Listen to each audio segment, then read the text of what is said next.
அன்பான குழந்தைகளே, குமு grand kit சேனலுக்கு அன்புடன் வரவேற்கிறேன். இன்று சிங்கத்தின் அரண்மனையில் ஒட்டகம் என்ற ஒரு கதையை கேட்கப் போகிறோம். ஒரு காலத்தில் அகன்ற காட்டின் நடுவில் ஒரு வலிமையான சிங்கம் வாழ்ந்து வந்தது. அந்த சிங்கம் காட்டின் அரசனாக அனைவராலும் மதிக்கப்பட்டது. அதன் அருகில் ஒரு நரி, ஒரு காகம் மற்றும் ஒரு ஓநாய் எப்போதும் சுற்றித் திரிந்தன. அவை சிங்கத்துக்கு உதவுவது போல இருந்தாலும் உள்ளுக்குள் மிகவும் சுயநலமாக இருந்தது. ஒரு நாள் வழி தவறி வந்த ஒட்டகம் அந்த காட்டுக்குள் வந்தது. அது மிகவும் அமைதியானதும் நல்ல மனம் கொண்டதுமாக இருந்தது. பெரிய உடலும் மெதுவான நடையுடனும் அது சுற்றி பார்த்தபடி பாயத்துடன் நின்றது. அந்த ஒட்டகத்தை பார்த்த சிங்கம் அதற்கு எந்த தீங்கும் செய்யாமல் தனது அரண்மனையில் தங்க அனுமதி அளித்தது. அந்த நாள் முதல் ஒட்டகம் சிங்கத்தின் அருகில் வாழத் தொடங்கியது. அது எல்லோரிடமும் அன்பாக நடந்து கொண்டது. காட்டில் கிடைக்கும் பசுமையான இலைகளை சாப்பிட்டு அமைதியாக வாழ்ந்தது.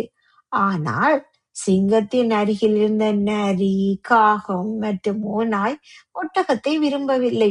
சிங்கம் ஒட்டகத்திடம் அன்பாக இருப்பதை பார்த்து அவற்றிற்கு பொறாமை ஏற்பட்டது. சில நாட்களுக்கு பிறகு சிங்கம் உடல் நலக்குறைவால் வேட்டைக்கு செல்ல முடியாமல் போனது. அதனால் அதன் நண்பர்களுக்கும் உணவு கிடைக்கவில்லை. பசி அதிகரித்த போது அந்த 3 விலங்குகளும் ஒரு மோசமான யோசனையை நினைத்தன. நல்ல மனம் கொண்ட ஒட்டகத்தை ஏமாற்றி சிங்கத்தின் உணவாக மாற்ற திட்டமிட்டன. அப்பாவியான ஒட்டகம் தன்னை சுற்றி இருந்தவர்கள் நல்லவர்கள் என்று நம்பியது. அது யாரையும் சந்தேகிக்கவில்லை.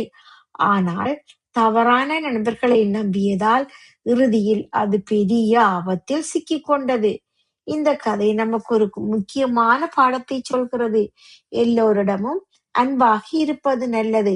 ஆனால் யாரை நண்பனாக தேர்ந்தெடுக்கிறோம் என்பதில் கவனமாக இருக்க வேண்டும். நல்ல நண்பர்கள் நம்மை பாதுகாப்பார்கள். தவறான நண்பர்கள் நம்மை பிரச்சனையில் தள்ளிவிடலாம். ஆனால் குழந்தைகளே, எப்போதும் நல்ல மனம் கொண்ட உண்மையான நண்பர்களை தேர்ந்தெடுத்து பழகுங்கள். நன்றி.